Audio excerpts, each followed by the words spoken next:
Everywhere you look, there it is. Think psychiatry has nothing to do with you? Think again. The whole field of psychiatry has gotten into every facet of your life. They basically believe that everyone is mentally ill. You smoke too much, it's a disease. You're too unhappy, it's a disease. You're too thin, it's a disease. You're too fat, it's a disease. Where are these coming from? These are coming from the minds of psychiatrists that are dreaming these things up, writing papers and getting published with their names on it, creating these new diseases. First he said that I had ADD. Then he said that I was depressed. Then he said I might be bipolar, but I don't have ADD anymore. And he said, you know, I've been noticing you, and I wonder if you have it too. What they decided is that both my husband and my son had a chemical imbalance that needed to be corrected with a chemical balancer. There is not one shred of credible evidence that any respectable scientist would consider valid, demonstrating that anything that psychiatrists call mental illness are brain diseases or biochemical imbalances. It's all fraud. There's no reliability of diagnosis, and there is no science. It's just pseudoscience. It's pretend science. This is one of the most open secrets in all of America in the psychiatric field, that nothing is being done that's legitimate, and they're billing for it. Psychiatrists claim that over 1 billion of the world's population is mentally ill. In the past 30 years, they have prescribed psychiatric medications to 543 million people. And right now, they drug 17 million school children with stimulants and antidepressants. When recently asked about the scientific basis of their profession, those psychiatrists willing to be interviewed offered nothing but excuses. Psychiatric illness is not really illness. How do you evaluate if someone is cured or sick? Cure is certainly something we look forward to. We had no earthly idea how to accomplish. We're not good at causes. We don't know what causes mental illness. But that hasn't stopped them from pronouncing themselves mental health experts and treating people against their will. And the results? This psychiatrist, man who's supposed to work to heal people, has done nothing but destroy this man's life, and in destroying his life, destroying the lives of all of his loved ones. Excuse me. They've damaged and ruined my son, and they've trapped him in a system. The way that they treated him and made him feel like he was worthless. Bryant was being kept dumb and high on Ritalin so that they could make $2,500 per month. He gave me Valium, and I got addicted to it. It wiped out my life. My life has been ruined. My joy has been stolen. She was laying there. She took two gasps of air and died right there in front of me. It is really tragic. It's awful. And it's being done for money. That's why it's being done. Oh, it's got to be in the billions. I don't know the exact number, but it's got to be in the billions. It's just unbelievable. This is so big that it boggles the mind. Take the human tragedy you have just seen and multiply it by the millions. In the past 4 decades, nearly twice as many Americans have died in government psychiatric hospitals than in all U.S. wars since 1776. Insurance companies pay out $69 billion every year for psychiatric services, doubling the cost of medical insurance premiums. And while raking in over $2 trillion annually, psychiatrists cannot point to a single cure. Hard to believe? That's exactly what they count on. And as we will show you, it's how they have been getting away with it from the very beginning.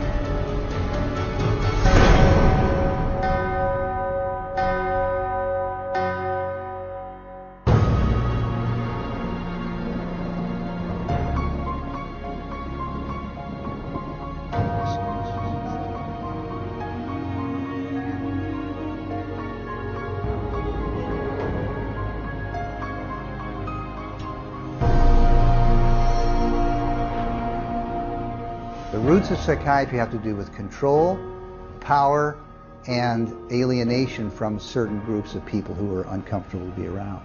They were locked up in these places to get them out of the way. The history of psychiatry, I think, really is related to institutions. Bethlehem Royal Hospital in London was one of the world's first psychiatric institutions.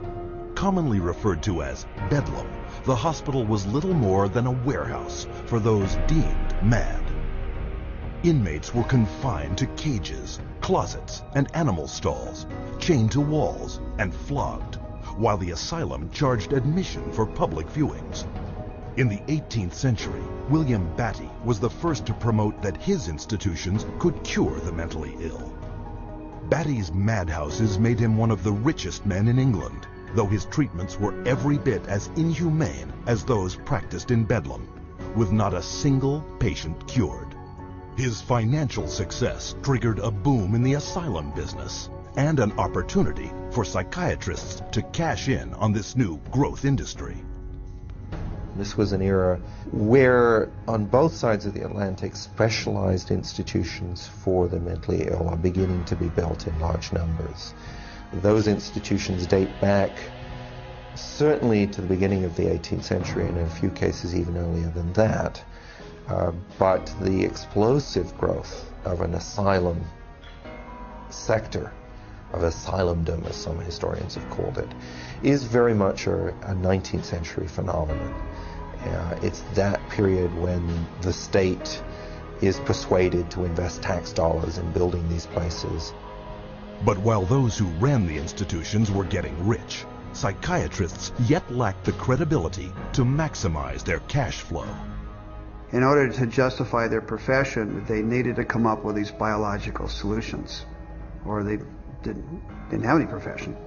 The only way for them to solve that was to attempt to start believing that these people that were suffering from emotional disorders was from a biological basis. Whatever was done to make this person more manageable would be simply called a treatment. And the sad reality is that many of these so-called treatments were, in essence, torture. The near-drowning devices that were developed in this period, for example, must have been appallingly frightening. For example, one device involved putting the patient into a coffin, closing the lid, and dumping it into a bath of water, and then opening it up and trying to revive the patient. There were a range of these things, and the mortality rate was very, very high. Psychiatrists next sought to give credence to their practices by cloaking them in the language of medicine. This repackaging of treatment became known as the medical model.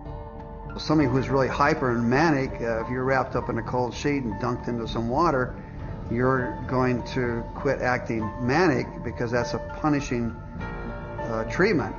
But as soon as the symptoms started to go away, they started to believe that somehow by wrapping them up and dunking them in cold water, it was draining the toxics out of their body. So they built the medical model around that. Pushing the biological theory of mental illness a step further, an American, Benjamin Rush, put forth the idea that insanity was caused by too much blood in the head. The cure? Remove the blood by any means possible. Restraint, cold water, bleeding, even terror. And with that, a new medical model was created. Benjamin Rush was probably the most famous American physician of the Revolutionary era. Rush was known as the master bleeder. He bled his patients for madness. He also invented something called the tranquilizer. It's a chair that looks a little bit like an electric chair. The patient was confined in this apparatus, sometimes with cold water applied to his or her head, for some hours at a time, and Rush announces in a letter that he's invented this new contraption and dubbed it the tranquilizer. Rush's often lethal procedures were detailed in his 1812 textbook, which remained psychiatry's authoritative source for the next 70 years. He was so revered that in 1965, Rush was enshrined as the father of American psychiatry on the seal of the American Psychiatric Association. As the 1800s wore on, psychiatry's mounting failures at curing madness threatened their financial bottom line. forcing them to invent new medical models. The cures promised were not delivered. So by the 1860s and 70s, a growing mood of pessimism was covering Europe and North America, that effectively the new institutions were ever growing in size, but not growing in their effectiveness. The 20th century brought more medical models. American psychiatrist Henry Cotton mutilated his patients by removing their body parts, declaring this a breakthrough in the treatment of mental illness. The earliest target was the teeth and then the tonsils and the sinuses, but when patients didn't get better, the enthusiasts for this treatment then started to move down the body and to say, well, obviously patients have swallowed bacteria in their saliva, so stomachs need to go, spleens need to go, colons need to go. As public outcry escalated over torture and maiming of patients, psychiatrists would invent new methods, each one hailed as the miracle cure. But each one was ultimately proven no more effective nor less brutal than the last. This is a history of psychiatry, more or less, to damage the patient. I mean, this is a version of the original model, which was to chain them like animals. If you're doing it to somebody because you insist that they have to change, and you're going to do that by turning the screws, you might say, whether it's with medication, restraint, whatever, that's torture. And a huge part of what psychiatry has done really comes down to torture. As the 20th century progressed, psychiatry would continue to seek legitimacy by transforming itself into a medical discipline. But they succeeded only in creating more efficient ways of inflicting mental and physical torture and death, a legacy that has carried forward into modern psychiatry, with its most profitable medical model to date, the mass drugging of millions. But to do this, psychiatrists first had to shatter one of mankind's most cherished beliefs, decreeing that people were not what they thought they were.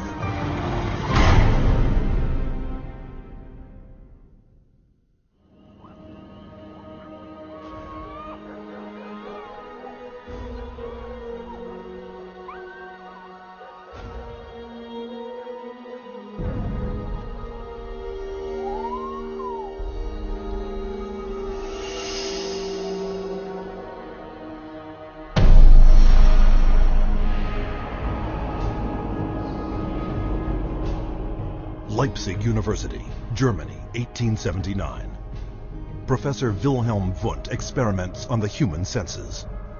Wundt declares man's thoughts, personality, and behavior are nothing more than chemical reactions in the brain.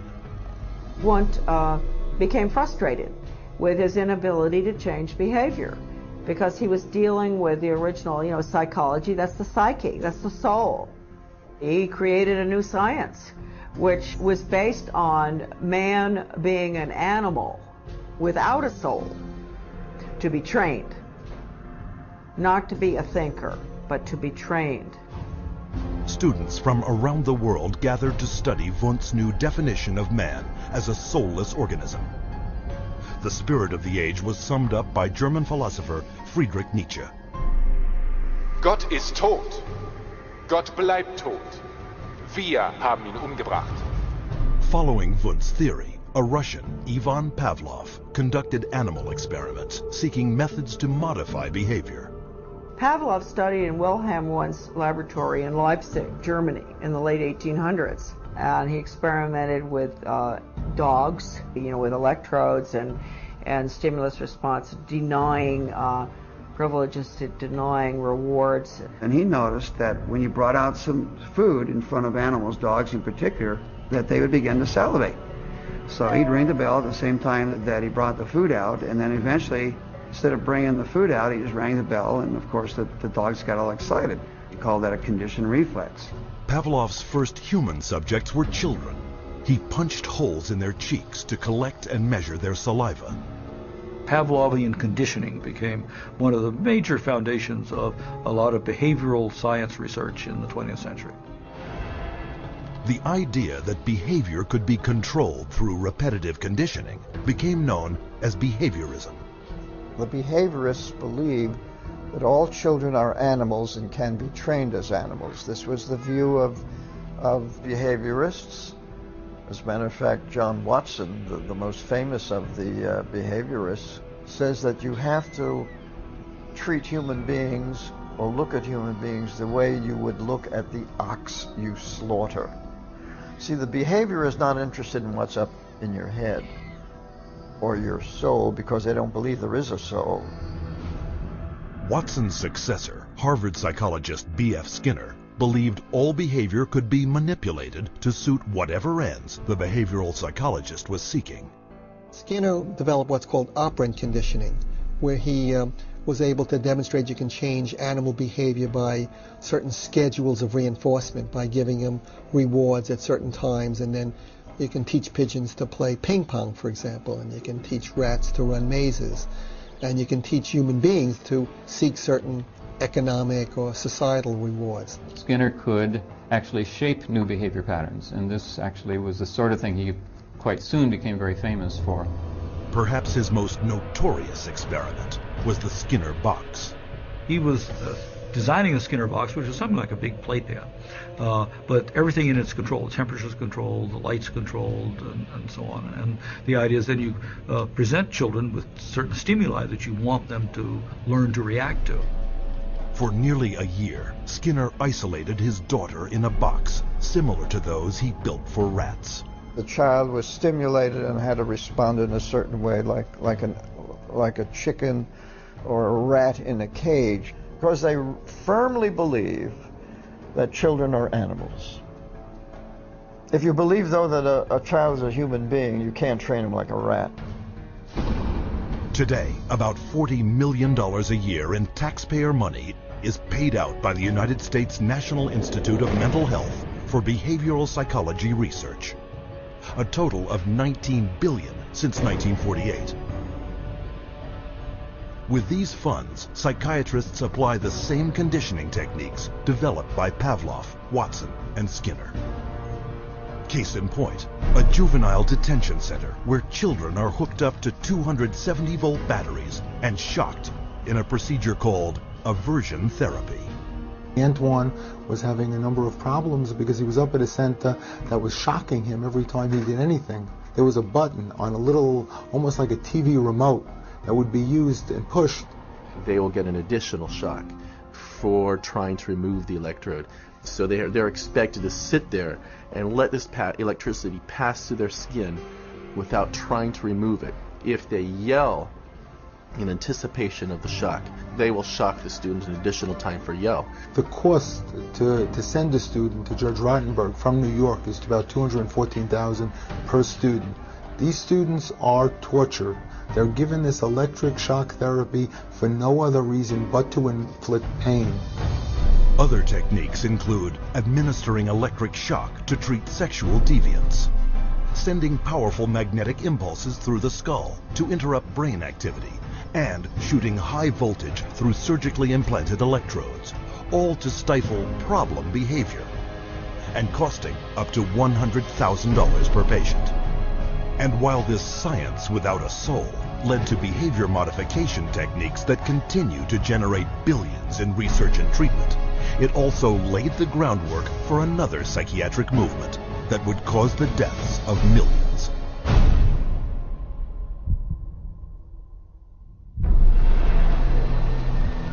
January 1945. As World War II comes to a close, the full horror of Hitler's final solution is exposed, with grotesque killing factories unparalleled in human history, mass graves filled with corpses of men, women, and children, murdered by starvation, bullets, and poison gas. What could drive men to commit such atrocities against their fellow human beings?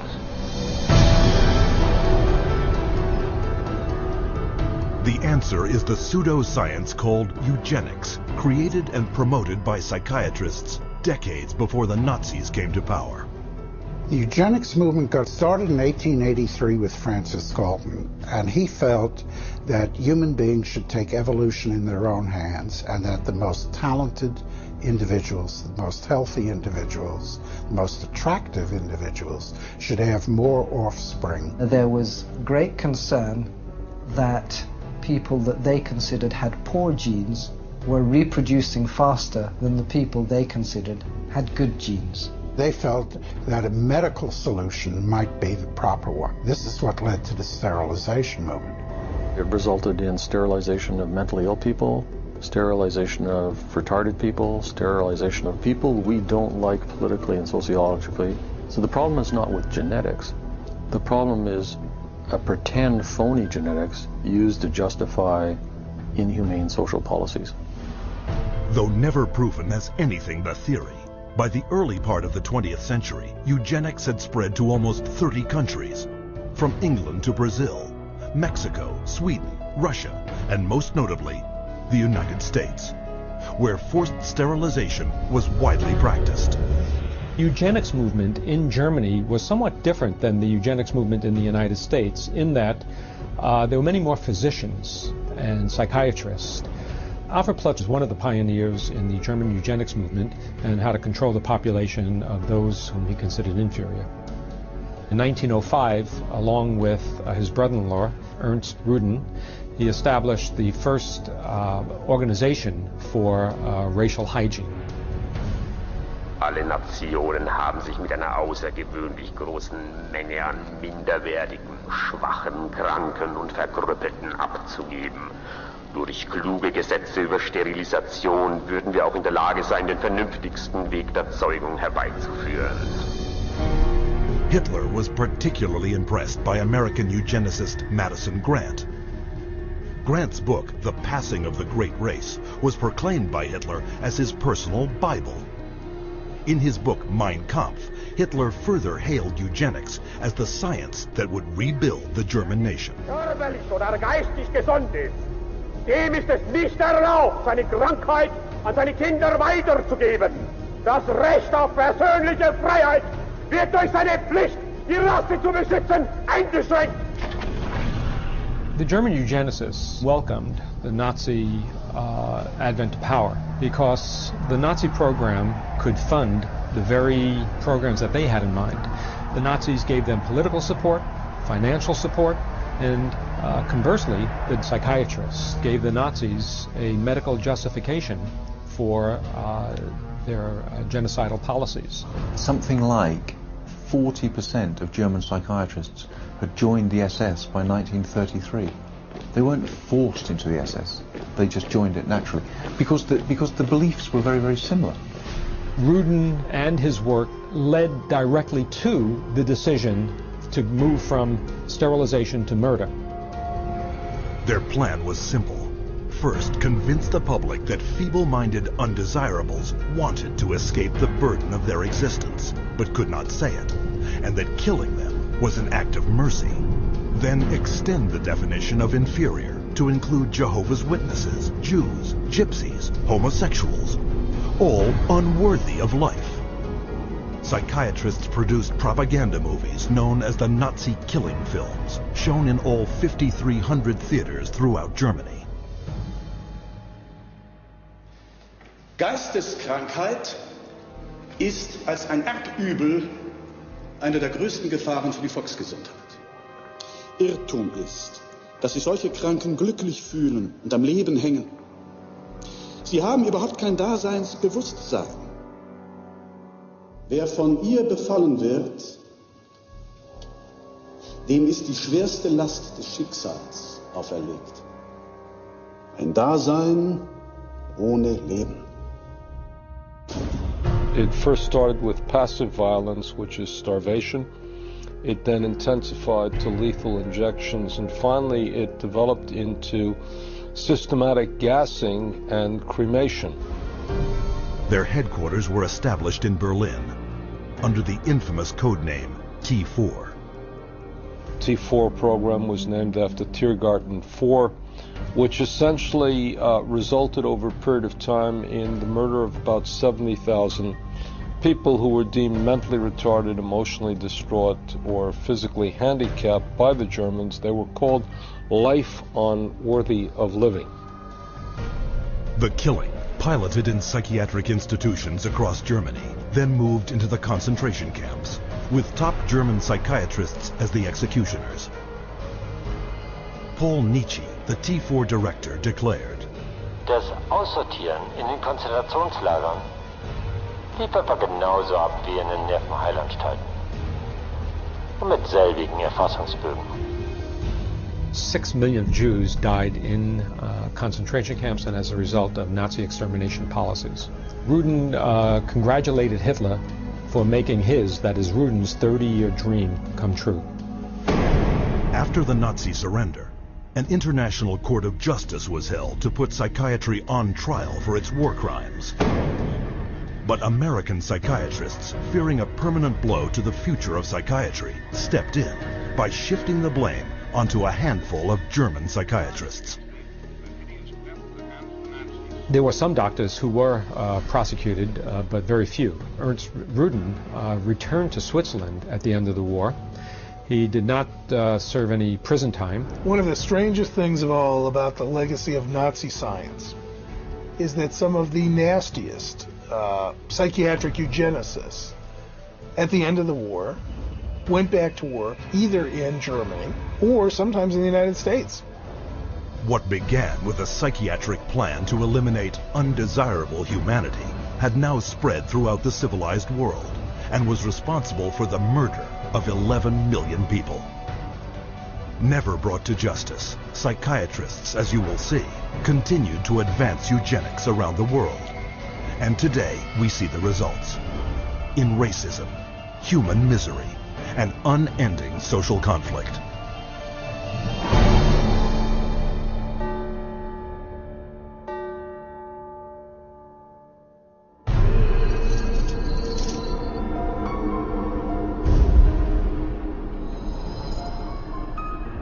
After World War II, a new eugenics was resurrected out of the bones and ashes of the old eugenics. The eugenics movement has been at the forefront to establish a new scientific racism that justifies oppression and exploitation and racism. In fact, racism is inseparable from the roots of psychiatry. The entire history of psychiatry, beginning with scientific conclusions that were made in the 1830s, was an effort to prove the intellectual inferiority of African Americans. Benjamin Rush is the father of modern psychiatry, and he is the one that gave us the term negritude. He said that all blacks have inherited this disease, and this particular disease, it caused them to be inferior. In addition to that, it was the reason why it was very important that blacks remain segregated and separate from whites so that whites did not inherit this disease. Asserting that negritude was a form of leprosy, Rush justified segregation as a medical necessity, and that became an argument to continue slavery. The fact that you have brutalized a whole group of people had nothing to do with that. It had everything to do with some genetic link, and that basically you were just a diseased person. So when a slave master wanted to get rid of a recalcitrant slave, they could just say, oh, well, they're suffering from this disease. Drapetomania, that is the name of the mental disorder that was contrived by Samuel Cartwright, who said that blacks have a mental disorder if they had a desire to run away from slavery. Running away became such a common problem that psychiatrists attempted to give that a disease. He says, but that's a cure for that. And the answer was, the question was, well, what's the cure for that? Frequent whippings, frequent whippings. You'd be surprised how that disease clears up when the lash is put in place of their excuses. After slavery was abolished, psychiatric racism not only persisted, it intensified. The American Journal of Psychiatry officially proclaimed that Negroes, as descendants of savages and cannibals, were ill-prepared for higher civilization, while their pseudo-science eugenics stepped up its racist activities. There is a clear and long and intimate connection between the eugenics movement and the Ku Klux Klan. Harry Laughlin, who was the Carnegie Institution's director of the Eugenics Record Office, had a close relationship to the Ku Klux Klan through the publication of a book called White America, which was written by a major Klan leader. So Laughlin wrote a glowing review of the book in the Eugenics News, and at the same time, you have the Ku Klux Klan using eugenics to justify their racist goals. But psychiatric racism wasn't exclusively American. Some of the worst abuses of the 20th century occurred in South Africa, where the government adopted the same racist theories and practices used by Hitler. This was no coincidence. The Prime Minister had studied eugenics as a psychology student in Nazi-influenced Germany in the 1920s. Dr. Hendrik Verwoerd is regarded as the architect of apartheid. He saw South Africa as a divided state with whites, blacks and brown people living in totally separate areas, with black people having no rights whatsoever. With apartheid in place, psychiatrists established mental hospitals throughout the country that were in fact nothing more than slave labor camps. These places operated under a private company by the name of Smith, Mitchell and Company. They were saving money through the cheap accommodation for psychiatric patients while making massive fortune out of money that Parliament had appropriated for medication. So it was a corrupt system. When this operation was finally exposed, it was discovered that 67,000 prisoners had perished, while at the same time, psychiatrists had collected $117 million in funding from the South African government. The World Health Organization issued a report declaring that psychiatry cultivated racism and that apartheid did have a parallel in the ownership and trading of slaves. In 1971, in the United States, psychiatrist Louis Jolly West continued psychiatry's legacy of racism, hatching a secret aversion therapy experiment called the Violence Center. His government-funded plan: implant electrodes in the brains of African American and Hispanic males to shock them should they exhibit any violent behavior. And if that didn't work, chemically castrate them with drugs. When West's racist proposal met with public outrage, the plan was quickly shelved. Though psychiatry's unrelenting racist theories were blunted, they were not stopped. In 1994, psychologist Richard Herrnstein co-authored The Bell Curve, claiming to prove that blacks were genetically disabled and therefore inferior to whites.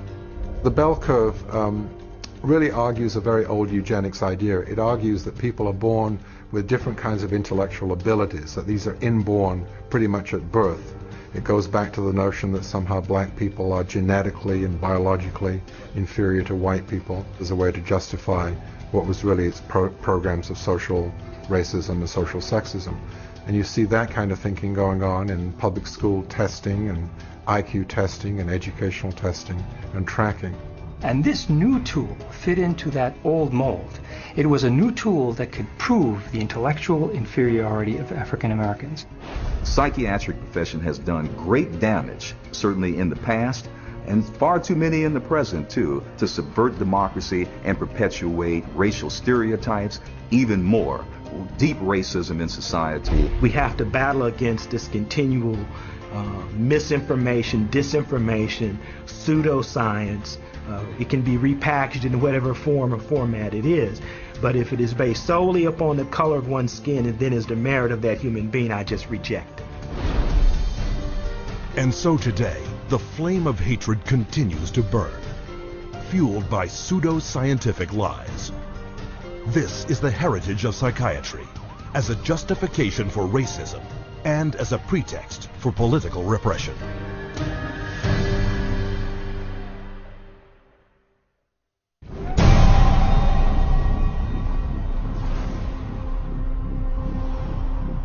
Быть верными коммунистическим идеалам, убежденно, с революционной настойчивостью, претворять в жизнь ленинский завет, учиться коммунизму, трудиться самоотверженно, по-коммунистически, всей жизнью своей, утверждать на земле: дело Ленина, дело партии, ленемся!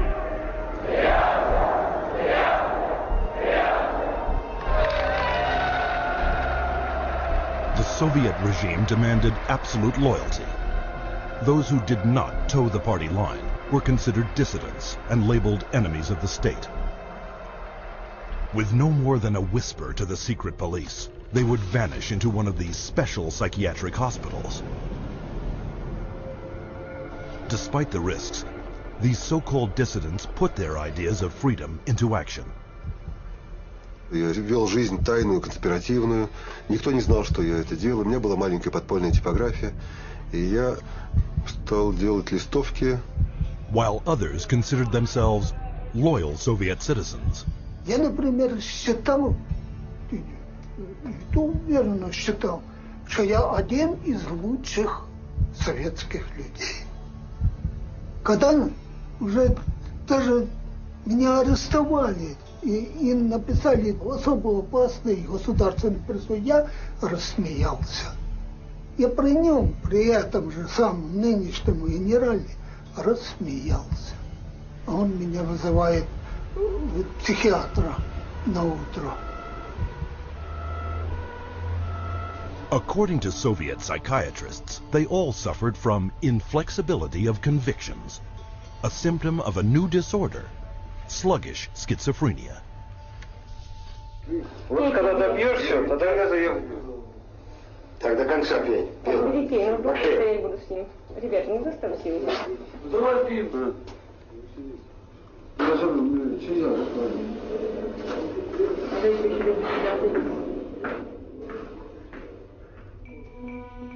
Like their counterparts in other countries, the Soviet psychiatrists prescribed powerful drugs to cure their patients. Они никогда их с удовольствием не принимали. И находят пути их не принимать. Мы обязаны просмотреть прием лекарств, чтобы больные лекарства дошли до больного. Вот они где-то уже, как говорится, в горле проглатывают, все, ротовая полость чистая. И потом вот такие делают какие-то движения, отрыгивают. Врач на обходе говорит: как себя чувствуете, Петр Петрович? Я говорю: послушайте, вот, а там, когда 5 кубиков галоперидола, то надо, например, слюна до полу, там перекошенность вся, значит, одни мышцы растягиваются, другие сокращаются, совершенно ужасные позы, лицо все ужасное, на душе страшно просто. Я человека, вот самое главное, описать это состояние невозможно. Санитары совершенно безнаказанно могли избивать. По любому поводу. Или вообще без повода. Вот, например, санитар открывает дверь, и тут, если тут ты оказался, например, в проеме двери. И вот этого достаточно было, чтобы, скажем, получить удар. Если больной, скажем, оказывал сопротивление при избиении, то его могли привязать, и привязывали, и избивали, и продолжали избивать уже привязанного. Проходит, допустим, год-два, там выписывают убийц, выписывают насильников. Михаил, ты бы лучше убил бы кого-нибудь, мне бы легче было тебя отсюда вытолкнуть. Это было, вот, растало такое чувство безысходности. From 1967 to 1987, the Soviet government arrested over 2 million people who, for political reasons, were diagnosed as mentally sick and were forced to undergo psychiatric treatment. Even today, psychiatry remains the coercive tool of choice for governments throughout the world. What we've learned is that in Gitmo or Guantanamo Bay, that we had teams of healthcare professionals called the biscuit teams, behavioral scientists, psychologists, working with the military to advise them on how far you could push a prisoner. There are abuses that have been documented around the world. We have healthcare professionals who have committed potentially acts of treason within their medical ethics. And there's nobody supervising that. There's nobody making them stand accountable to their medical ethics. But psychiatrists have never reserved physical and mental torture exclusively for political prisoners. Throughout history, they have repackaged it and sold it to the public as therapy.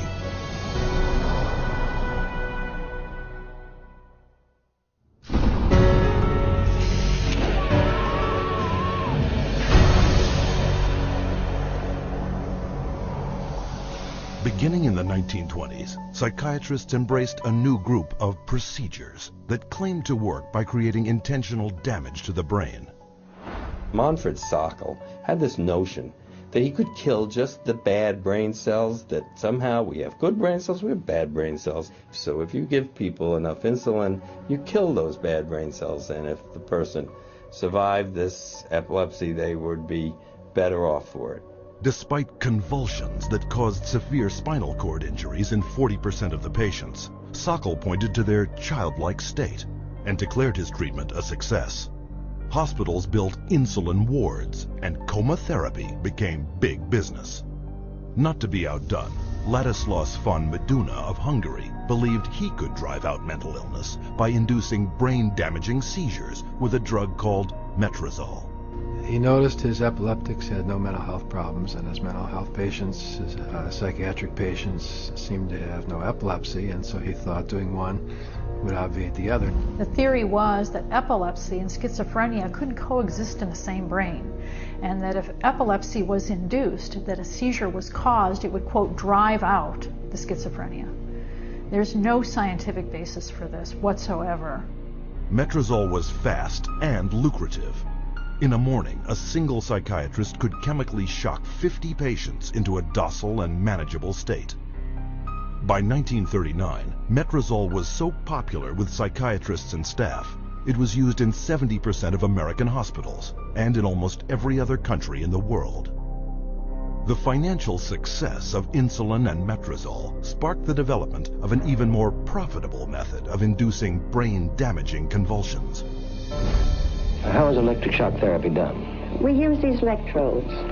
We place them on the patient's head like this, and then by means of this machine, we pass a controlled electric current through the brain, just for a fraction of a second. The patient doesn't feel it. The story behind this miracle cure began in a Roman slaughterhouse. In Italy, in 1938, two Italian psychiatrists decided to observe that before slaughtering pigs, in order to make the pigs more docile, they would apply electrodes to their temples that were hooked up to wall current, and that this stunned the pigs, but it didn't kill them, and they could then slaughter them. Well, this gave them the encouragement to try inducing convulsions with electricity.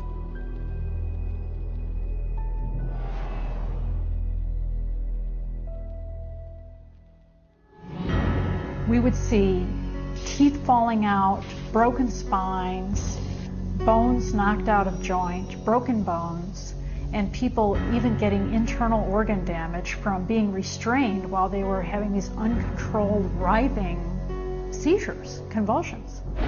Many patients have been returned to their homes and jobs who might still be here if it were not for this helpful form of treatment.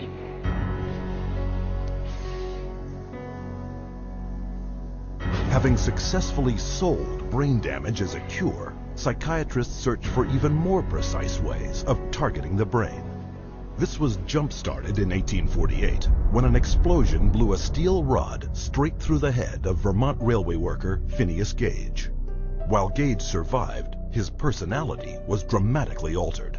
70 years later, Portuguese neurologist Egas Moniz would try to obtain a similar result by drilling into a patient's skull and squirting pure alcohol directly into the brain, killing the tissue of the frontal lobes. Moniz called this new procedure a lobotomy. Dr. Walter J. Freeman would become lobotomy's most infamous practitioner. He discovered he could do it faster without having to drill through the skull. There was no anesthesia, and he would just lift up the eye and stick nothing more than an ice pick right into the brain, right under the orbital bone, and then just rake the thing back and forth until he was satisfied that he had caused enough disruption of brain tissue, and then pull it out. Freeman traveled the country in his lobotomobile, hacking apart his patients' brains on stage, or sometimes right there in the vehicle. And he would pull up and offer lobotomies to people, get referrals from the local doctors, or sometimes people didn't even go through doctors. They'd go right to the lobotomobile, and he would just do the brain-damaging procedure right there. By the time his surgical privileges were revoked after his last patient died on the operating table, Freeman had performed or supervised over 3,500 lobotomies, more than 25% of which, by his own admission, left his patients in a vegetative state. They lobotomized 1 million people in the 40s and the 50s and beginning of the 60s until they came to the conclusion that this was a destructive treatment. But though the stories of miraculous cures were soon exposed as brain-damaging frauds, psychiatrists kept one step ahead, inventing new forms of psychosurgery, passed off as medical advances. I completely shuddered from head to toe. And that's what I heard in my head when he drilled something in my brain. Northwest, actually, was sent to home. I'm sorry I had to do that. Yeah, why did you have to do that? I went all funny and all. Did you? My head all shook inside. Oh dear. All my head shook inside. Yes, all right. Everything shook, my eyes, everything, my teeth. Oh, that's wrong. That was grievous bodily harm done to my brain. And nobody has the right anyway to play God with somebody's brain. The whole operation took about 8.5 hours, and they kept me awake for every second of it, and I remember every second of it. And I still remember it to this day because I have this operation every day of my life. Whether I like it or not, I have it. Psychiatrists still tout the benefits of lobotomy, a treatment that earns them $31 million annually. But in the wake of lobotomy's tarnished reputation, psychiatrists were quick to push electroshock back into the spotlight. Renaming it electroconvulsive therapy, they now give patients anesthetics to squash their screams and paralyzing agents to avoid watching the writhing of agony. The main misconception that people have about ECT is that it's new and improved. The new and improved refers strictly to these cosmetic improvements because, in fact, they make it easier on the witnesses. The person isn't shaking all over the table. They're paralyzed now. It isn't new, it isn't improved, it is worse. Every 10 years or so there tends to be, first of all, a denial that it causes any harm. Secondly, an acknowledgement that it might have caused harm, but here's a whole new approach, and now this one is blameless, without any research to back it up. The ECT machine can produce anywhere from 50 to 400 volts. It's the kind of energy that we use for industrial machinery that might be in a steel mill or a printing press, some large piece of machinery. It's an extraordinary amount of energy, and it causes a great deal of damage. And while stories of prisoners physically mistreated with electroshock are well publicized, the amount of electricity doled out by psychiatrists for ECT is up to 33 times greater. And that damage is most often targeted at the most vulnerable. 2/3 of those who receive electroshock are women. Given such diagnoses as premenstrual syndrome, menopausal disorder, or postpartum depression. Half of electroshock patients are elderly. Once they become eligible for government health care at age 65, 360% more American seniors receive ECT than at age 64. And what does this all add up to? 40,000 dead, and countless others so brain damaged they have no hope of ever recovering a normal life. For a total of $12 worth of electricity, psychiatrists in the United States alone rake in $5 billion. But the next miracle cure psychiatrists added to their arsenal made them more money than ever before. For it was faster, cheaper, and could turn every man, woman, and child into a patient for life.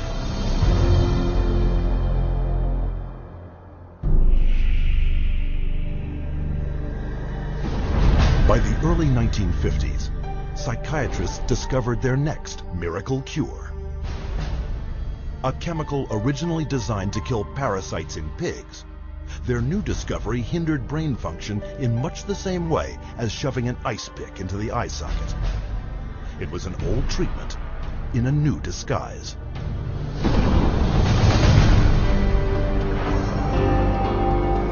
With the advent of these new tranquilizing drugs, it seems not too much to say that we're on the verge of an entirely new era in the treatment of mental illness.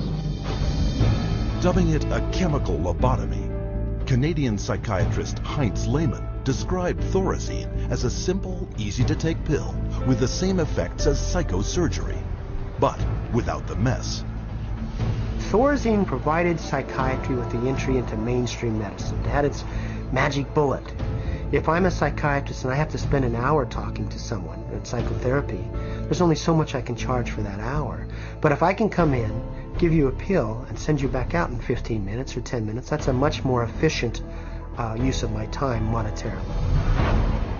What psychiatrists didn't tell the public was that Thorazine caused a crippling neurological condition known as tardive dyskinesia. And that's a neurological syndrome where you have muscle twitches, abnormal jerks, which are uncontrolled, and they either last for a long time or sometimes they're permanent.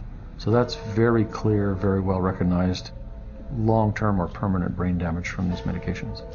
Mr. Blount has virtually no signs of his original illness now. The signs that the movements of his mouth are completely side effects of the drugs that he was on for 20 years. Mr. Blount is quite rational. He understands what's going on. And if you're patient, he can carry on a very rational conversation with you. Even when you remove the drug, it may still remain. It means you have caused a permanent disabling of the brain. In the late 50s, you get the first signs of it, people starting to worry about it. But it's not until the late 70s that psychiatrists start warning their patients about it. 20 years. Thorazine's manufacturer, SmithKline French, had good reason to keep a lid on the bad news. In the first year alone, SKF saw a 3,000% return on their original investment.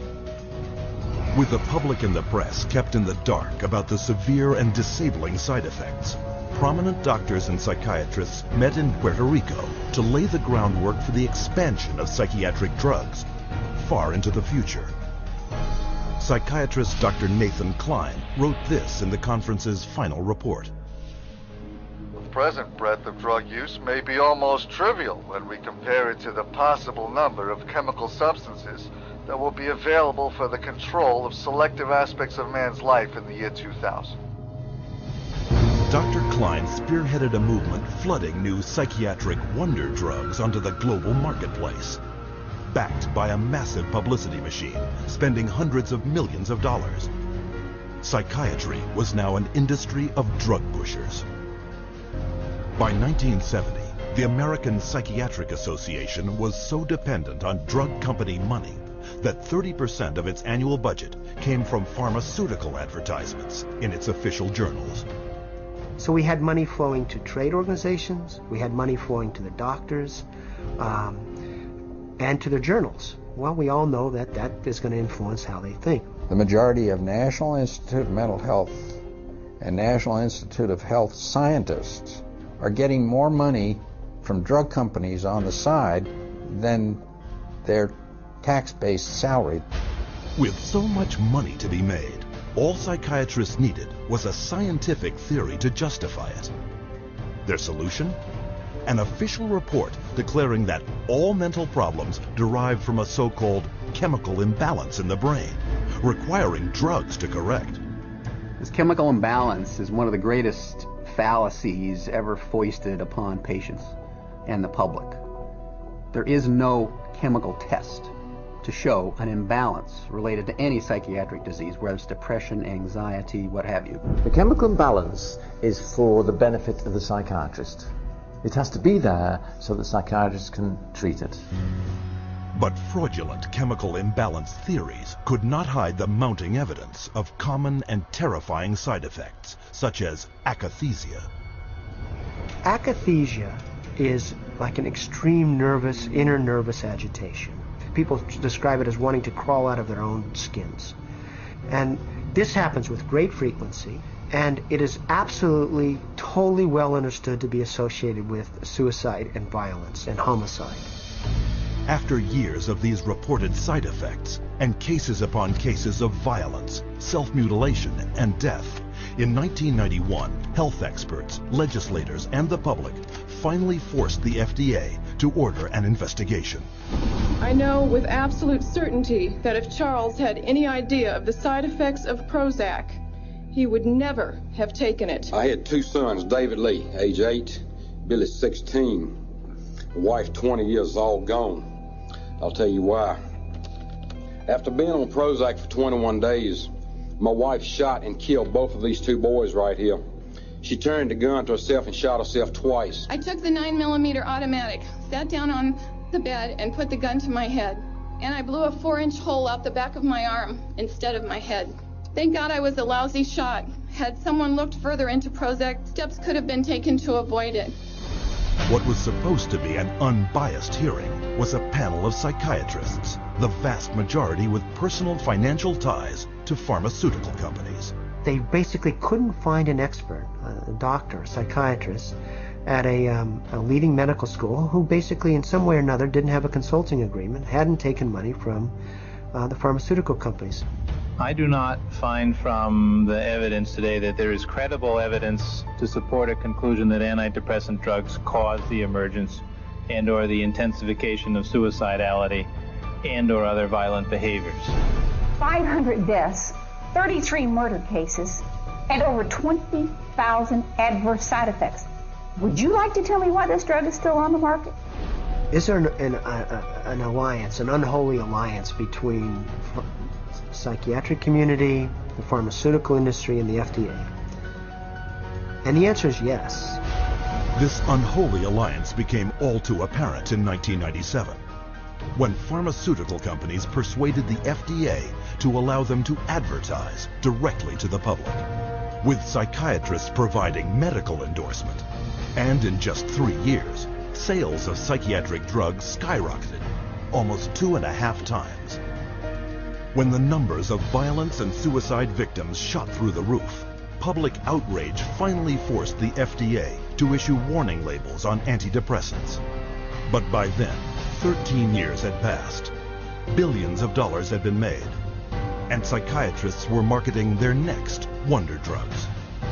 Over 8% of the world's population has now taken psychiatric drugs, backed up by fake science and endorsed by regulators who are bought and paid for. Their harmful medications gross nearly $27 billion a year. And while psychiatrists were finding a way to diagnose and drug every person on the planet, on another front, they were continuing their assault on our most personal freedoms.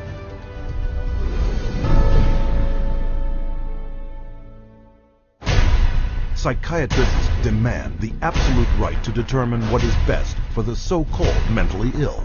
After all, the mentally ill are crazy and unable to evaluate their own treatment.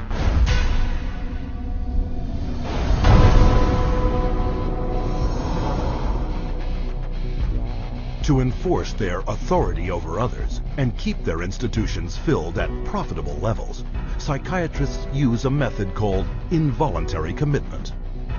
When you go to a real doctor, say a family doctor or a cardiologist, a patient always has the right to refuse treatment. So there is no such thing as involuntary treatment when it comes to clinical medicine as practiced by real doctors. Psychiatrists, of course, believe that people can be treated against their will. In 1956, psychiatrist Winfred Overholser presented a plan to Congress intended to take involuntary commitment to a whole new level. The plan: purchase 1 million acres of Alaskan wilderness, build a huge mental asylum, and change the commitment laws so that anyone could be shipped off with no more than a simple nod from a psychiatrist. The bill sailed through the House of Representatives, but when the public caught wind of the plan, they became enraged, referring to it as Siberia, USA. The bill was quickly struck in the Senate. But while the death of the Siberia bill put a stop to their large-scale plans, involuntary commitment still remained the most effective and profitable method for filling psychiatric institutions. Again, the person has committed no crime and has no trial and is sent directly to a mental hospital, which is really a prison. How many people go to an insane asylum and say, please lock me up? Doctors don't lock up anybody. Psychiatrists lock you up. Even children can be taken from their parents with little legal recourse. They just invaded our home. They came in with officers. Our kids were scared. You know, they come in with a piece of paper and say, you're giving us your kids. And it's like, you know, how can they just come in and do that? She said, you could be arrested for medical neglect. And I said, but how was that when, you know, this is my child? And I see that he doesn't need that much medication. Why would you threaten me with something like that? At 10 p.m., 2 policemen and 2 social workers came to my house and took all 4 of my kids away. Once committed to psychiatric hospitals, patients are drugged and restrained. The more a person objects, the more this objection is construed as symptom of a mental illness. At which point the person would be locked up in restraints. There would be the ankle, the knee, the waist, the head, the wrist, and the shoulder restraints. And if when that process was happening, if there was almost any resistance at all, the person then would be medicated to a point where they would almost be knocked out. We had one case where they actually took a patient in a seclusion room and beat him up. Then they lied about it to the services that investigated. So it's a pretty wide range of abuse issues that we've encountered.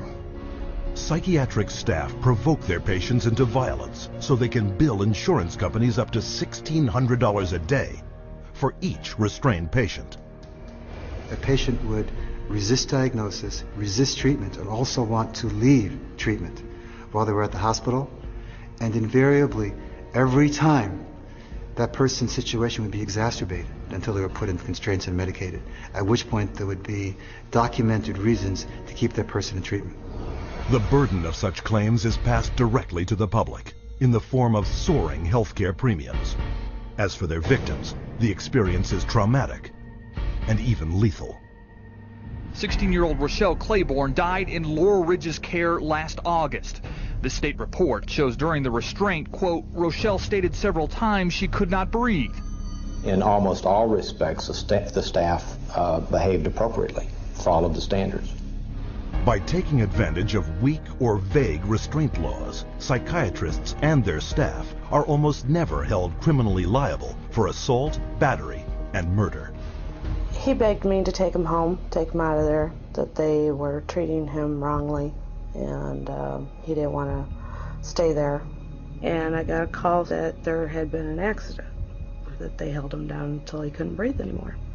I wish I would have listened to him, take him out of there before it had happened. And then I miss him every day. And I wish I could have him back, but I can't. To this day, no one has been charged for the child's murder.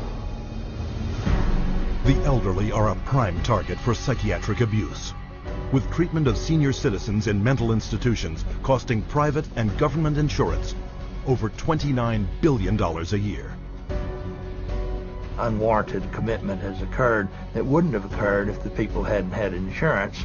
The proof of that pudding is generally in how fast they get out once the insurance runs out. Involuntary commitment is a form of psychiatric slavery, where persons are treated as if they're property and they are deprived of liberty, and people are making money in the process. As long as we have involuntary malhospitalization, psychiatry is a prison work.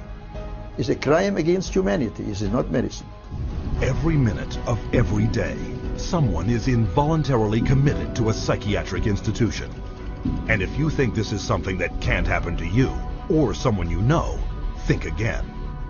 Every 75 seconds, someone in America has been committed against their will.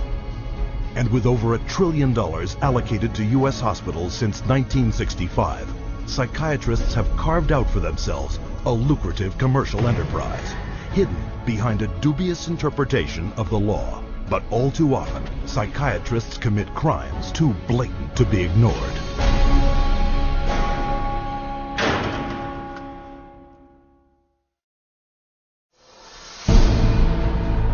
The FBI has raided the headquarters of one of the nation's largest operators of psychiatric hospitals. Hundreds complained of overbilling, misdiagnosed conditions, and insurance fraud. Investigators say they found more than 5,000 similar cases in all 50 states. Psychiatrists clearly are getting rich. Psychiatrists traded drugs for sex, filed false insurance claims, and exploited patients sexually. We have uncovered some of the most elaborate, aggressive, creative, deceptive, immoral, and illegal schemes being used to fill empty hospital beds with insured and paying patients.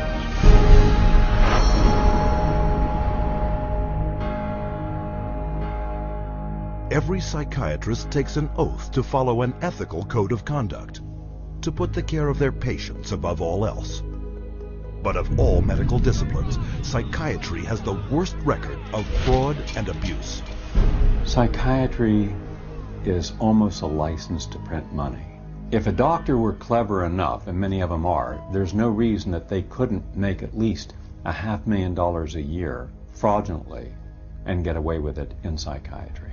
I don't purport to have deposed every psychiatrist in Las Vegas. I can tell you for a fact I haven't. Maybe I've deposed half, and by and large they were a dishonest, deceitful, lying bunch of people. So prevalent are their deceptive and criminal billing practices. Insurance investigators have slang for it, like the California Wave and the $100 handshake. $100 handshake is when usually a patient is institutionalized. Psychiatrist, psychologist will visit that person, shake hands with them, say, hello, I'm Dr. So-and-so, I'm taking care of your problem here, and then leaves. They might have 10 or 20 patients there. They bill an hour for each one, and they might be in the hospital for a total of 30 minutes. So 20 patients, 20 hours, and they'd send the bills off to Medicaid. We see that most of the victims of recovered memory therapy were women who had excellent health insurance, whether it was government insurance or private insurance, because many insurance policies wouldn't pay for this kind of long-term nonsense. So those people were targeted because of the nature of the insurance that they had. Every year, the U.S. psychiatric industry defrauds government and private insurance of $40 billion, using any means possible to deceive the public. There were some advertisements, very seductive advertisements, for people wanting to lose weight and were having problems losing weight. And they would be given, all expenses paid to go to a particular spa. But when they got to this spa and went in and signed in, it wasn't a spa, it was a psychiatric center. And then they couldn't get out. What instead they received is they received massive doses of mind-altering drugs, and they were kept for a lengthy period of time, and their insurance carrier was billed tremendous amounts of money for something that was unnecessary. But their lies go beyond the psych ward and into the courts, where as paid witnesses, they will say anything to collect their fee. A psychiatric expert who will have one opinion in one scenario and a completely opposite opinion in another scenario based on which law firm or governmental agency is paying for his time. The psychiatrist, on one hand, will tell the public that suicide can be prevented, but will go into court and tell a jury that suicide cannot be prevented. And then once you show his prior inconsistent statements, you also show that he is paid very well by pharmaceuticals, then the jury says, you know what, we're not so sure about you because you just lied to us. Add to the greed, dishonesty, and avarice their sex crimes. Accounting for only 6% of the physicians in the country, psychiatrists commit 1/3 of the sex-related offenses committed by doctors. It has happened so often that by the mid-'80s, the insurance companies who insure physicians across America started writing sexual claims out of the policies altogether. That's how common it was. The system was so broken that more than 25,000 complaints had been registered, but nothing acted upon. When a psychiatrist has a patient, a female patient, and abuse them sexually, there's a very high probability they'll get away with it. I've seen many cases where the mental health professional becomes very disturbed and is using very strange and odd treatments, and that can go on for many years with no one finding out about it because it's not very public. It's quite private. Things happen behind closed doors. Tragically, their sex crimes often involve children. Case in point, Dr. C. Markham Berry. On the surface, a well-respected member of his community. But all that shattered when he was arrested on child molestation charges. Van loads of child pornography were removed from his home, and the subsequent investigation uncovered his sexual abuse of former patients, boys aged 7 to 17, who he photographed and sodomized. All part of what the state called 50 years of Berry's rampant, undetected sexual escapades with children. This is not an isolated incident. It is the carefully masked character of the members of this profession. In every city, every state, every country, you'll find psychiatrists committing rape, sexual abuse, murder, and fraud. And as you will see, psychiatry's entire credibility depends on the biggest fraud of all.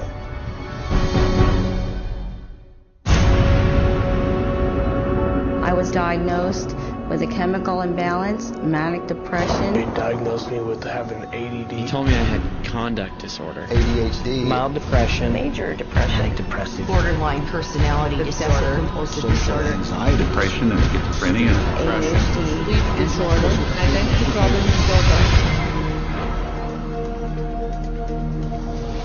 There's no such thing as mental disorder. A mental disorder is whatever someone says it is, and if the person saying this is a mental disorder has enough power and influence, then people believe, oh, that's a mental disorder. But you can't have power or influence without credibility, so psychiatry manufactures its own. It's based on a grab bag of checklists for disorders that are published in a book called the DSM, which is the Diagnostic and Statistical Manual. There are no statistics in this book, by the way. That just makes it sound more scientific. They create this cluster of disease, and they get together and they vote. Is this a disease? All in favor say aye. It's marketed as a scientifically based document. Now, the American Psychiatric Association, which publishes the DSM, do a lot of work to create an aura of scientific precision around the DSM, but it's not scientifically based. Since the first edition of the DSM, the number of mental disorders voted into psychiatry's diagnostic manual has grown to 374. And with each new disorder, psychiatrists create yet another way to defraud the public. If you have 27 ways to bill in the DSM, that's 27 ways to bill. If you have 300, that's 300 ways to bill. So you can pretty much find anyone walking on the street that could fit into a DSM somehow. When you build insurance companies, you can't say the word. You've got to say a number. And they have numbers for the most ridiculous things. You know, like arguing with your mother or peeing in the bed. Adolescent rebellion disorder is an official psychiatric diagnosis. Arithmetic learning disorder is an official psychiatric diagnosis. General anxiety disorder is a recent diagnosis. For each one, there is a 5-digit code with a decimal point. Now, the implication of that is if I have illness 403.16, that's different in some important and scientifically proven way from someone who has 403.17. And nothing could be further from the truth. Incredibly enough, while presenting the DSM to the world as scientific fact, psychiatrists freely admit its utter lack of science. We have no diagnostic reliable markers for almost any illness there is in the DSM. What we're testing for in psychiatry, it's hard to say because there's nothing specifically. But as far as a test that's clinically useful, basically we're not there yet. We don't have any laboratory tests that we can use to determine whether somebody does or doesn't have a mental illness. There are no good biological tests for detecting mental illness. There is no test, there's no biopsy you can do. There is no chemical test right now. There are no specific tests to confirm the diagnosis or show the improvement, like any blood tests or any x-rays or anything like that. Oh, in my practice I don't do any tests. I just speak with people and listen to them, and then I make a decision in what kind of illness. These diagnoses vary as widely as the psychiatrists who make them. In this hidden camera footage, a person visited several different psychiatrists, complaining of the same symptoms. I'm extremely unorganized, and I didn't used to be. It's caused problems in the family. It's caused problems getting, I'm self-employed. You've got ADD, ADHD, you're depressed, and your depression is bipolar depressed. If you have a brain chemistry disorder, it's probably genetic. You have a lot of the symptoms of depression. So it seems like it is a mixed picture. What that means is like we got some depressive symptoms and some, high symptoms. If you're bipolar, I'll need to give you a mood stabilizer. We don't know how to fix. Considered low-grade bipolar. You are more of the ADD than ADHD. And as far as medications for depression, because I would recommend that you start a medication, which are Prozac, Zoloft, Paxil, Celexa. Usually Propylene XR is pretty good. They'll give you some Lexapro in the morning and some Trazodone at night. Lamictal is a better medication for that. It works on your depression also. But the treatment for any bipolar cycling is the same. Lithium, Remeron is another one. Trazodone, Tegretol, Depakote, Wellbutrin, Lexapro, Lamictal, Equitroid, Depakote, Lithium, Ambien. You may need an antidepressant also with your Lamictal. We don't know if I give you a medication if it is going to work or not. To a certain degree, it's trial and error. You never know if it's the right drug. How many people have I cured? Well, there are no real cures right now in psychiatry. I have cured none of my patients. We're always challenged by our lack of knowledge. In fact, we don't know what the causes of mental illness are. Most mental illnesses, we do not know the cause. Of course, it would be nice to know exact reasons of disorders, but maybe in the future. I'm the Director of Research at the American Psychiatric Association. We don't know the etiology of really any of the mental disorders at the present time. DSM-5 is coming out. It's grown to 10 times its original size, and it labels everybody. I could find 5 diagnoses that would fit you or anybody else. Compare this to the research methods of pathology, a real science that discovers real diseases using a wide variety of precise diagnostic tests. We do millions of laboratory tests as well as the structural examination and the microscopic examination. It's a whole series of applied scientific procedures. In the case of psychiatry, there isn't any laboratory tool that can precisely identify a psychiatric disease and allow it to be classified. It's not as if there's some study of tissue or some study of the body or some study of matter. These are all categories which are made up. They're simply made up. They don't exist in nature. They're decided upon by psychiatrists and voted on. Psychiatrists are not the only ones who benefit from the DSM. Wherever you find a psychiatric diagnosis, you'll find a psychiatric drug. The pharmaceutical corporations now contribute enormous sums of money for the education of psychiatric residents and for the support of research by their professors, so that psychiatry today has become in America, has become very largely learning which drug to use with which disease or disorder. We need to make sure that we understand the very close interactions among the American Psychiatric Association with its DSM, the pharmaceutical companies, who love the fact that every time there's a new edition of the DSM, there are dozens more categories in there. And so more conditions for the drug companies to say, oh, we've got a pill for that. In 2006, a study revealed that 56% of all psychiatrists deciding what disorders to list in the next DSM had financial ties to at least one drug company. Today, we see the consequences.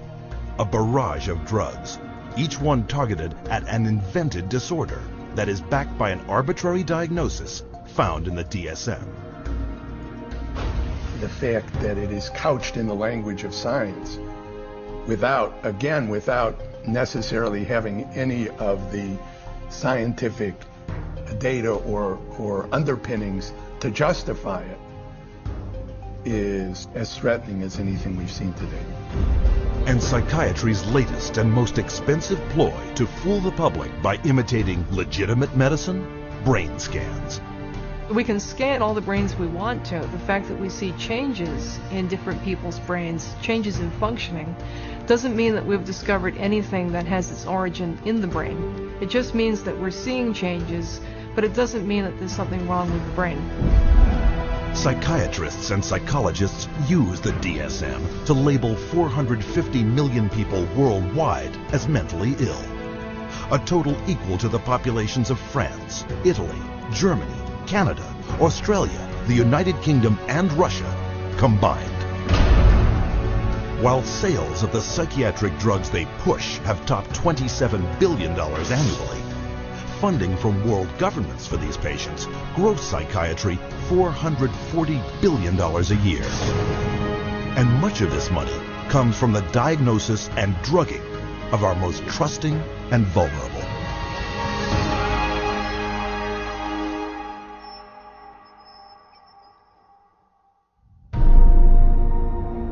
We have swallowed all manner of poisonous certainties fed us by our parents and school teachers. If the race is to be freed from its crippling burden of good and evil, it must be psychiatrists who take the original responsibility.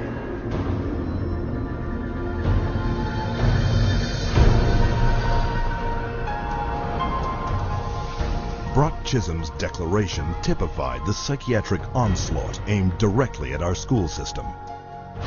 They actually said that the purpose was social control. Not to pass on knowledge, not to give him something so that he can go into the world of work. In 1950, psychiatrists and psychologists from around the world met at the White House to propose a total reorientation of the public school system. The White House Conference on Mental Health in the 1950s was a landmark that served to bolster the idea that schools would serve their communities better as mental health clinics than they would as institutions of learning. In the early 60s, the world of psychiatry started to really go places in this country. Little by little, it came into our schools, our educational system. And by 1965, it was written into law.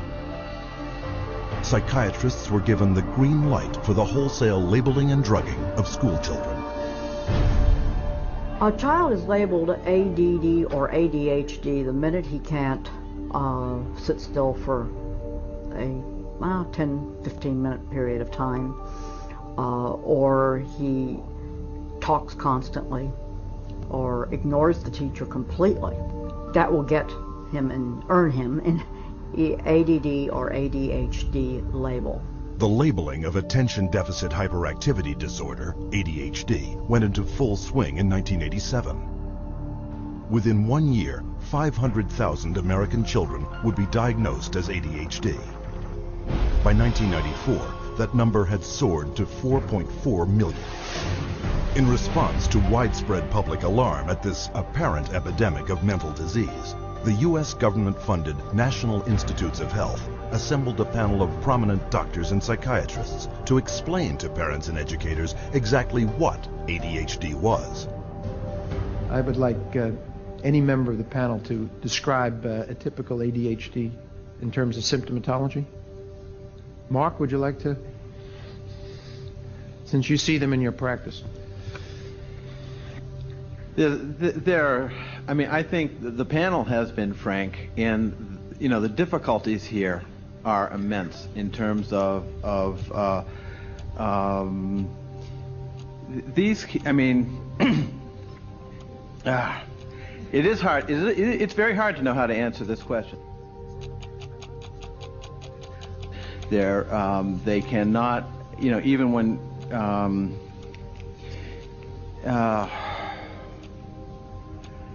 they are as if driven by a motive. There are some good clinical descriptions.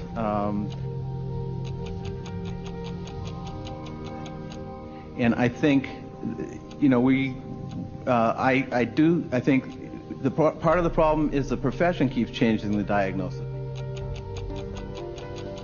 At this time, we do not have a diagnostic test for ADHD. Therefore, the validity of the disorder continues to be a problem. But this shocking admission did not stop school psychiatrists. 2 years later, the number of American students diagnosed with ADHD had shot up to 6 million. Today, 20 million children worldwide are labeled with some form of learning disorder, a diagnosis often made in a matter of minutes. We would sit behind a two-way mirror along with the parents. We would then look at the child. We would do small manipulative activities with them to see where their deficit was. It was wrong what we were doing. We were looking at a 5-minute glimpse of this child's life and saying, okay, here you go.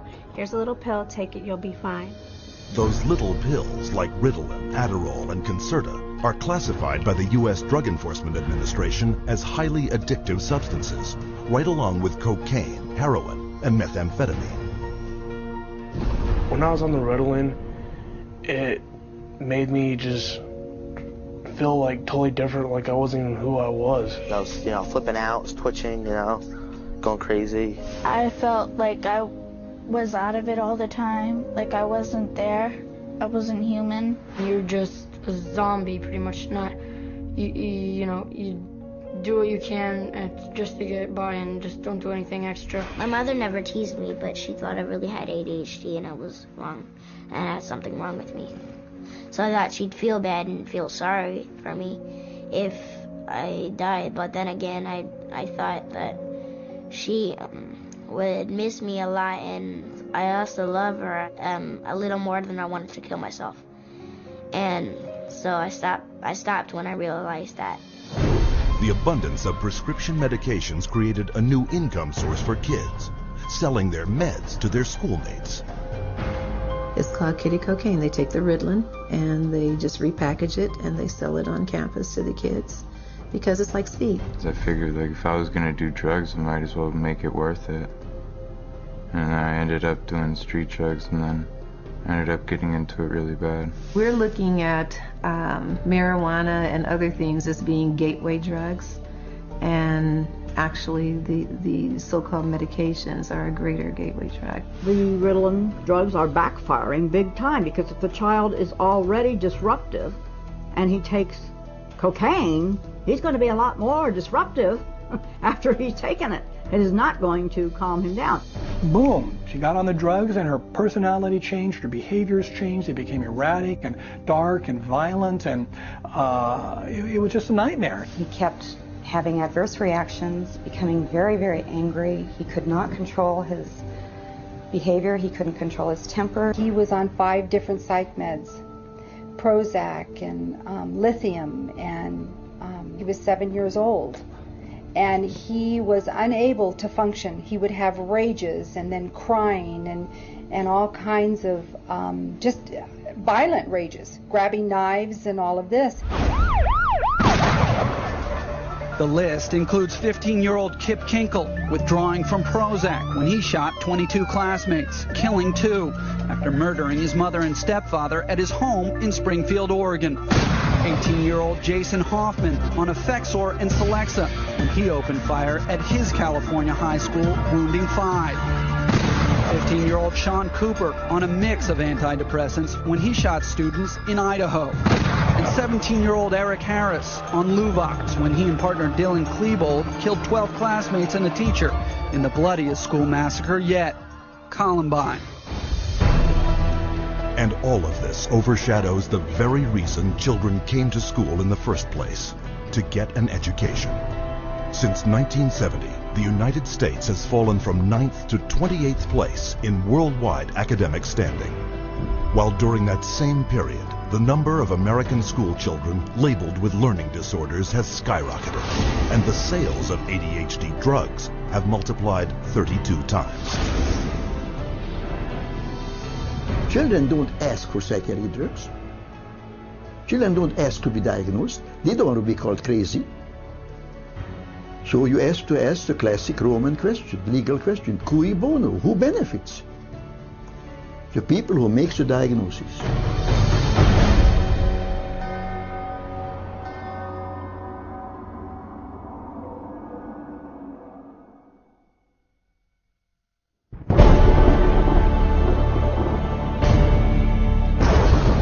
Psychiatry should actually go into government, that politicians should listen to psychiatrists. Psychiatrists should be in every parliament and should direct and monitor political activities.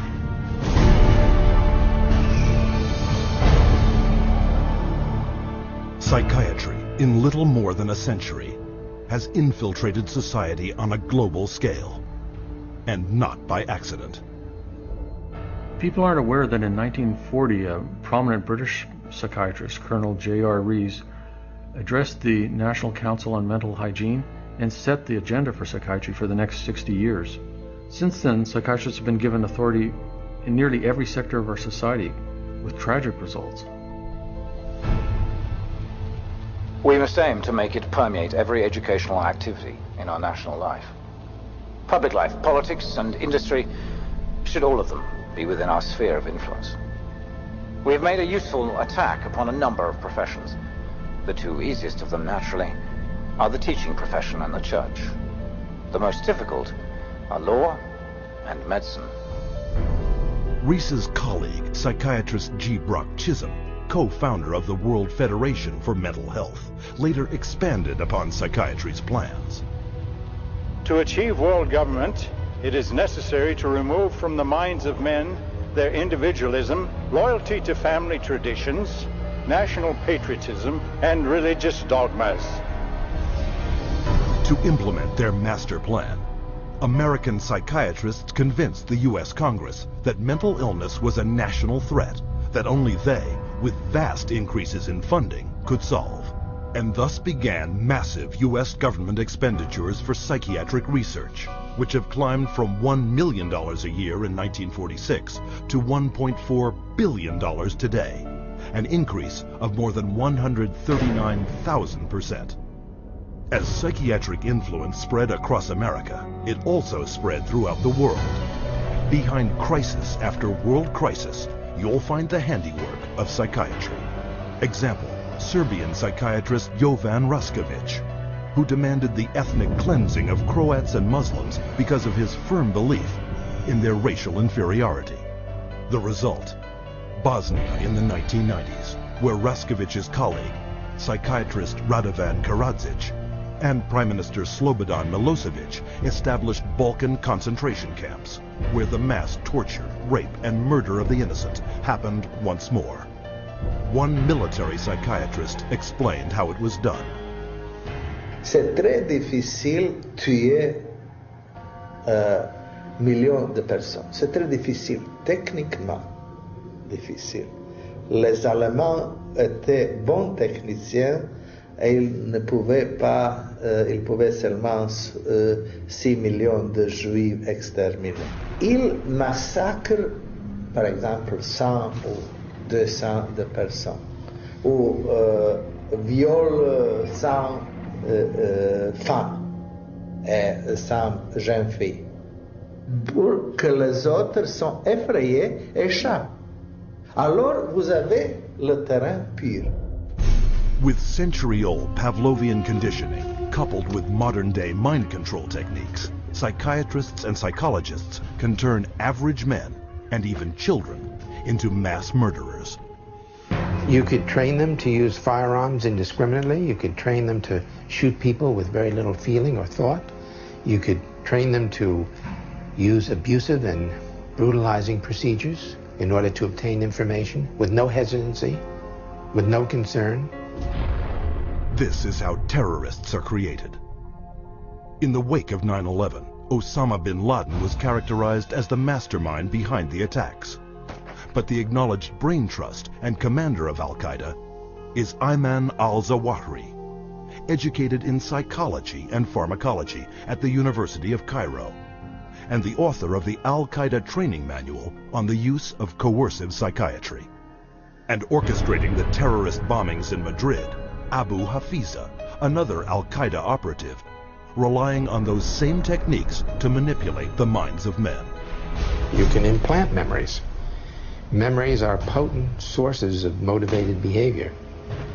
If you implant enough memories of specific kinds, you can shape and change the nature of human thinking and feelings. And it was thought to be a kind of ultimate weapon, because what greater weapon could there be than control of the human mind? You can control minds, and you can move people around, particularly when you control their lives. It's easier to control their minds. When we look at psychiatry and psychology, social control is the primary agenda. And that agenda is being put in place throughout the world right now, using mental health screening campaigns fed to the public under such innocuous sounding names as Teen Screen. The national government is actually encouraging it and wanting to test every single kid in our public school system. All children are put under this kind of a test for psychiatric evaluation, a 10-minute test that tells them absolutely nothing. I predict that upwards of 90% of all the people screened will be diagnosed as having a psychiatric disorder, which means that we'll have an entire generation that will be a perfect profit center. The man behind the Teen Screen program, psychiatrist David Schaefer, consultant to the U.S. Department of Defense. They're not just screening children to have complete control of the 52 million children in school. They're screening now, and that bill, they will screen their parents, and they will screen all adults in America. The idea of mass screening for mental illness in the American population, run by a government initiative, is one of the scariest ideas I ever heard of. Psychiatry is politics, has always been politics. It is politics pure and simple, because psychiatry was always the application of force against people who don't want to be forced. It's a sad thing, and parents better wake up. Society better wake up, because we're in serious trouble if they don't. Psychiatry's master plan to infiltrate all sectors of society is becoming a reality. We don't have an epidemic of mental illness. We have an epidemic of psychiatry. Something can and must be done about it.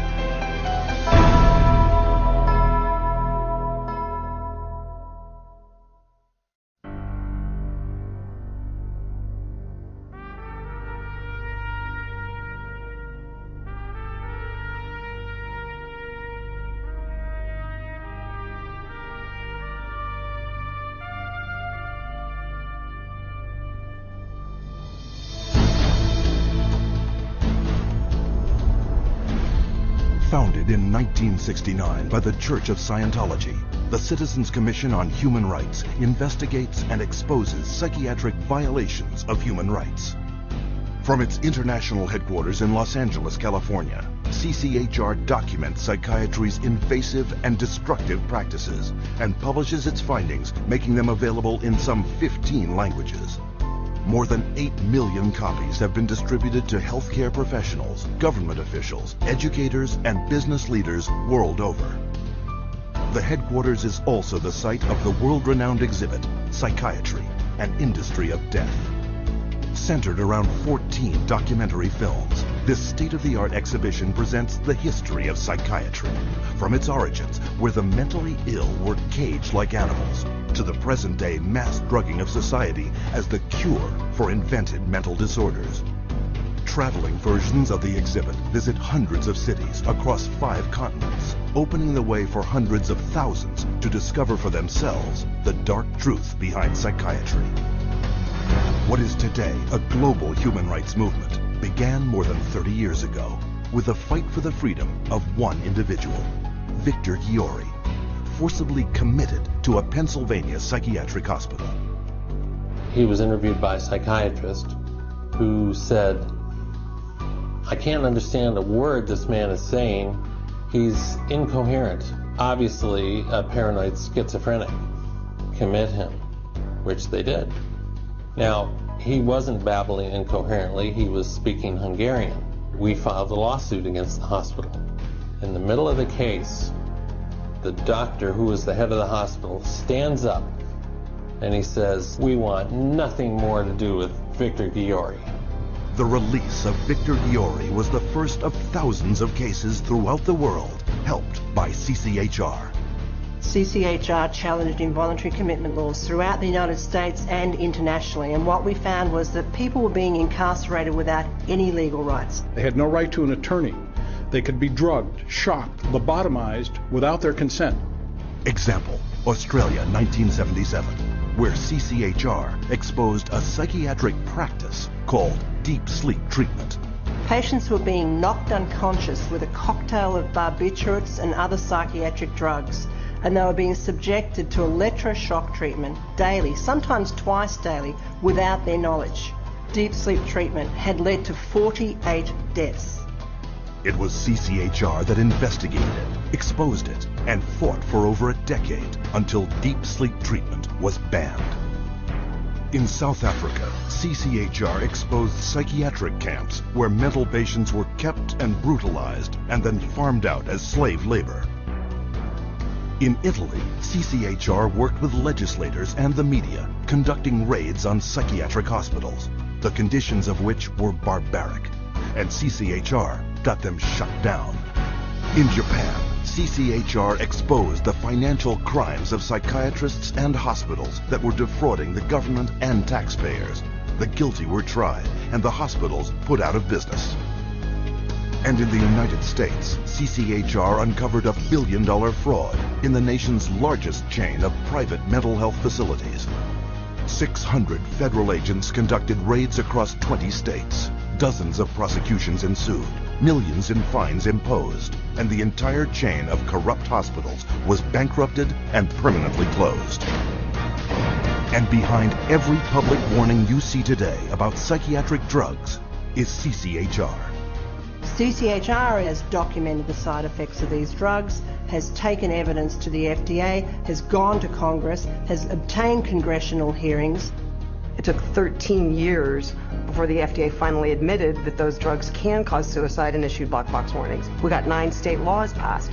Following that, it was the introduction of the Child Medication Safety Act in 2004. In the last 3 years alone, there have been more than 50 international drug regulatory agency warnings exposing the dangers of psychiatric drugs. History has told us every workable method that could be used to help people who are seriously disturbed, who do need some sort of treatment, has been suppressed and smashed by the vested interests of psychiatry and the pharmaceutical industry. The public's largely been getting their information from the industry that benefits on putting them on psychiatric drugs. It's an advertising campaign. It's not science, it's marketing. CCHR is causing things to change by being champions for a growing number of well-intentioned people who are risking their professional careers to speak up against the abuses of psychiatry. Having that support from a group like this has made a tremendous difference in what I feel personally that I've been able to accomplish. So I think of CCHR as fellow soldiers. I'm unaware of any other organization that does the kind of work that CCHR does, particularly on the scope and the level that they do. CCHR has been very effective at moving the ball down the field. One at a time, one state at a time, one legislator at a time. CCHR has had the resources to be able to teach and have legislators become more aware of what the problem with the psychotropic drugs are. CCHR has researched the issue. When you need the facts, you go to CCHR. Today, CCHR has over 300 chapters in dozens of countries around the world. Wherever and whenever psychiatrists abuse human rights, CCHR takes its message to the streets. From the United States to Japan, and from Canada to the United Kingdom. prominent members of CCHR lead marches to secure the protection and freedom from psychiatric abuse for everyone. It's essential that CCHR does their job and gets the support to do their job, because the extent to which they do, the whole vehicle that's out of control about psychiatry gets to be contained and gets to be eliminated. It scares me to think if this doesn't happen. I've seen up close what it's like, and it scares the daylights out of me. You have 100,000 people electroshocked every year. You have 17 million children worldwide taking mind-altering drugs. You have people being involuntarily committed every 75 seconds, and it's all under the guise of mental health. The only way that you are going to get humane treatment into the mental health system is to take psychiatry and the vested interests out of the picture. And only then will you see people truly obtaining mental health. You have two choices. Either you pretend you knew nothing about it, or you do something about it. With knowledge comes responsibility. That's why we're here. That's why people are joining forces with CCHR. Thousands from every faith and walk of life have already joined. CCHR investigates and exposes psychiatric violations of human rights, and will continue to do so until psychiatry's abusive and coercive practices cease and human rights and dignity are returned to all. Your help is needed. Join us in the fight.